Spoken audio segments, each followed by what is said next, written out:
Culturians, Culturitos, friends, ladies, gentlemen, welcome back to the channel. Today we're going to talk about Mr. Bean, a man known for his silence, infamous for it, in fact, and yet he's spoken up, or he did actually in the past. Or rather, he actually spoke up years ago. In a viral video that cyclically returns to relevance from all the way back when there was an effort to reform Section 5 in the UK, is back once more. It's resurfaced back against the tyrannical Stalin, I mean Herr Starmer, Keir, Keir Starmer.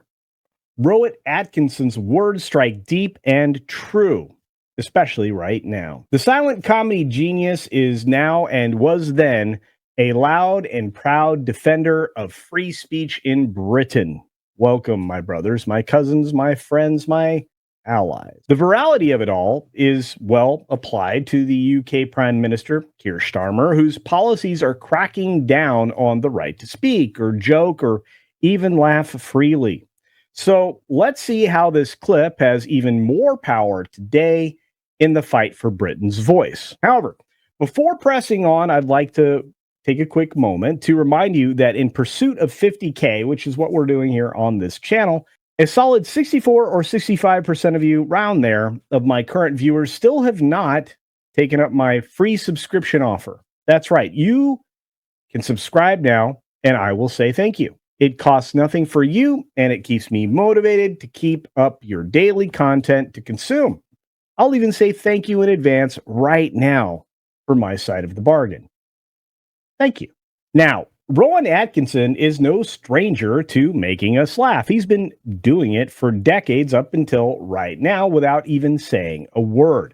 Yet back in 2012, 2013, somewhere in there, he ditched the mute routine and took on a far more dangerous role, especially at that time. A vocal critic of the government and the language built into a law that was basically to silence everybody. And if you think that's overstepping reality, at least I'm over describing it or being hyperbolic, I'm not.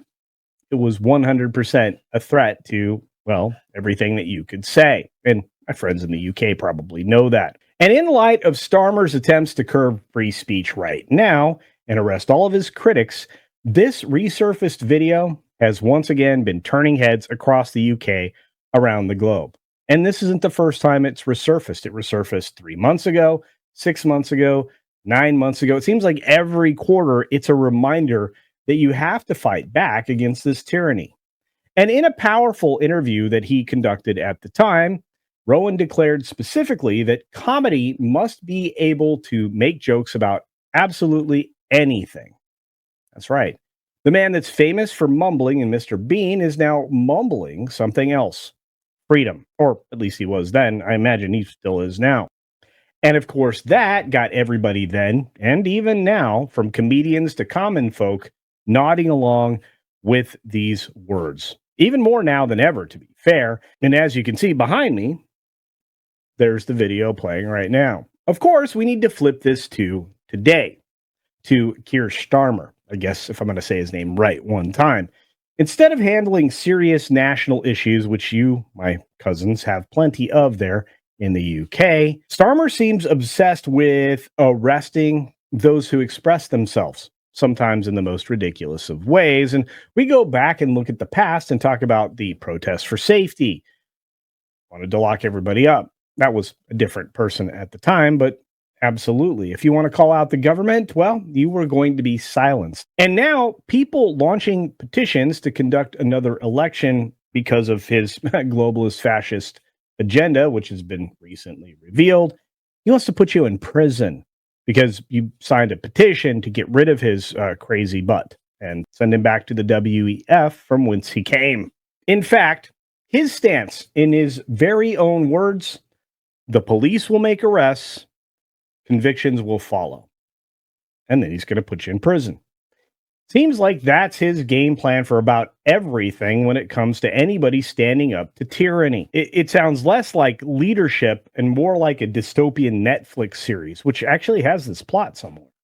You've got, of course, Rowan Atkinson, who we mentioned, and Jeremy Clarkson, along with millions of British cousins that I have, that are done watching this grim show unfold. You guys are tired of it. Back then, Atkinson didn't stop there with his increasingly famous video as it keeps growing and growing on everywhere it's presented. He actually won. The reform of Section 5 went into force on February 1st of 2014, all the way back then. He also reminded us of something very crucial. Comedy exists to entertain, provoke, and sometimes offend. Rowan wasn't and isn't advocating for malicious humor. He says so explicitly in the video. He's standing up for the principle that comedy should challenge the societal norms. He's standing up for the right to offend and not empower the miserable sloths around us that constantly report us for even remotely trying to be funny. And I quote again from an interview, another one. If people pay to see a comedian, they've got to accept whatever they provide.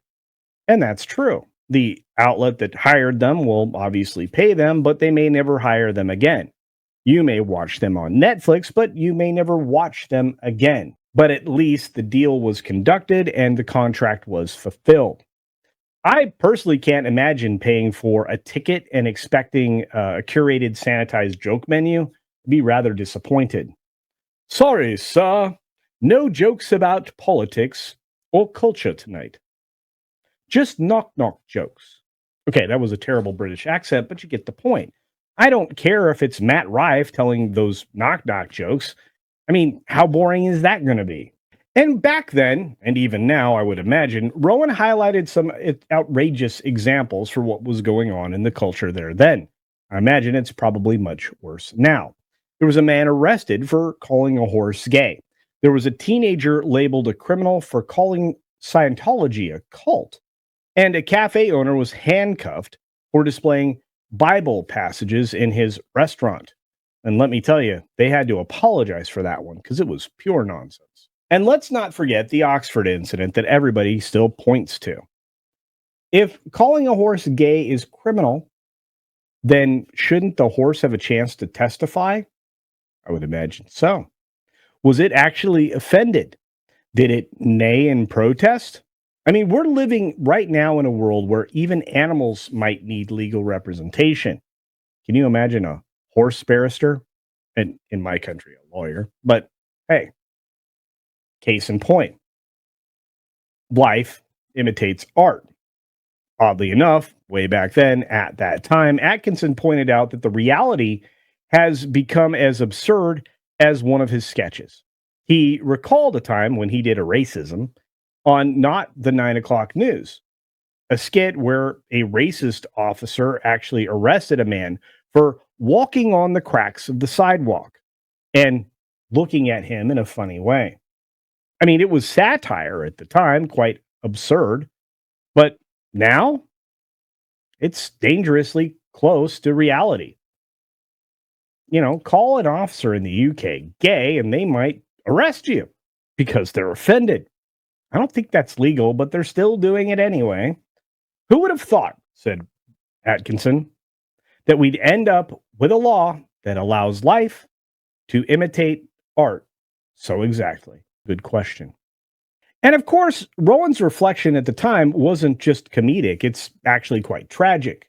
When comedians like him feel the need to speak up, it's because we've crossed a line, or we've well crossed the line. We're miles from, we can't see the line. And again, it's happening all over in the UK. So if you're as surprised as I am that Rowan Atkinson has become such a powerful voice for freedom, at least in Britain anyway, it sounds like around the world. I mean, I wish we would hear more from him today.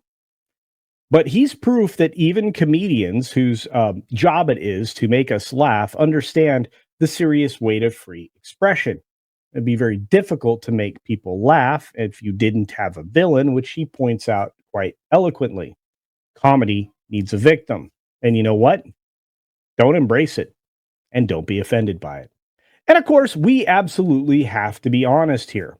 Keir Starmer might want to reconsider his politics now before he's remembered as not a leader, but as a tyrant who tried to eliminate free speech. And a free society. That's not a good path to follow. Just ask that little broom mustache guy from the 30s and 40s.